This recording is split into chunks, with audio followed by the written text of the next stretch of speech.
Hello, in this video we're going to do a one-way between subjects analysis of variance using JASP. And in this hypothetical example we have three levels of the independent variable. One where, let's say, shoppers are randomly assigned to either receive no coupon, a 10% off coupon, or a 20% off coupon. I want to see if that impacts the amount of money spent. So we're going to compare the mean amount of money spent after the discount for each condition to see if there are differences between these samples that might generalize to the population. So we'll go to Anova, and then for the one-way between subjects Anova, or for any between subjects Anova in JASP, you just click on Anova. And here our independent variable is condition. So we'll put condition in the fixed factors box, and we'll put our dependent variable money spent in the dependent variable box. So we've got that set up. For model, we'll leave that alone. Since it's a one-way ANOVA, there's really not many options for us to go with, so we'll just leave that alone, and we won't specify custom model or change the types of sums of squares. For assumption checks, we should test the homogeneity of variance assumption, and we can also check the assumption that the residuals are at least approximately normally distributed through looking at a quantile plot. If we violate the homogeneity of variance assumption, we can apply a correction, but we'll just leave that alone for now. If we had a custom a priori contrast that we wanted to test, we could specify that in contrast. And post hoc tests, we'll get to that in a bit, but if we have a detected difference between our levels of the independent variable in terms of the mean level of the dependent variable, and we want to see which groups are different from which, we would likely want to conduct a post hoc test. And we can get plots, and there are some other options as well. But for now, let's see. Let's get the descriptives and effect size.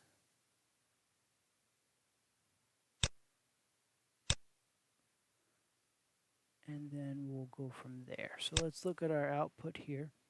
Here we have the ANOVA table. It gives us the sums of squares for between and within, condition, and residual.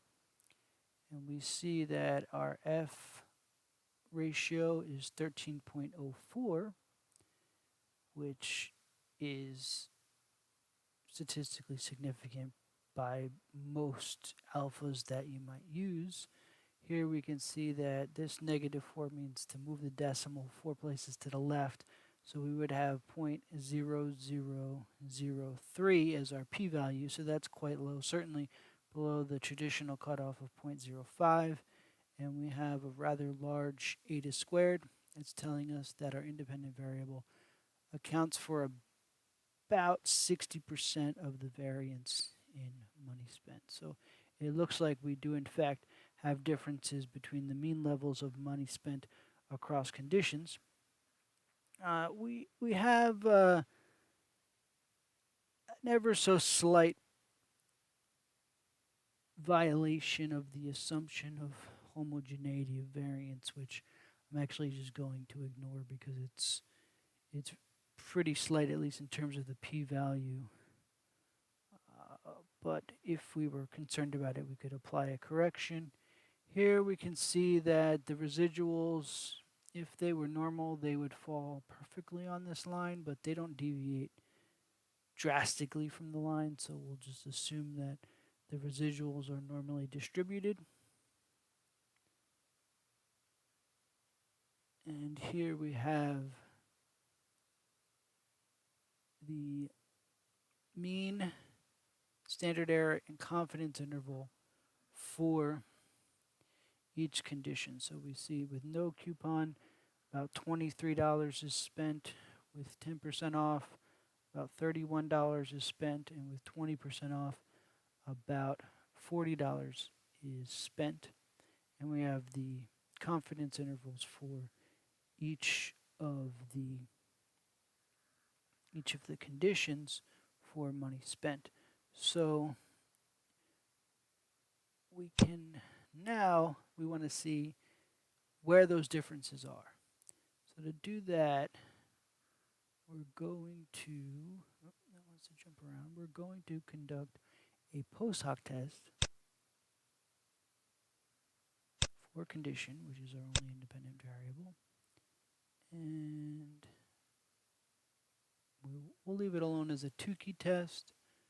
We'll ask for the confidence intervals and the effect size.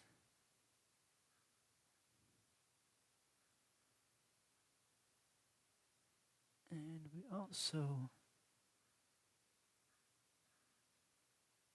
need the effect size. Oh, we did ask already for the effect size for the overall model. All right, so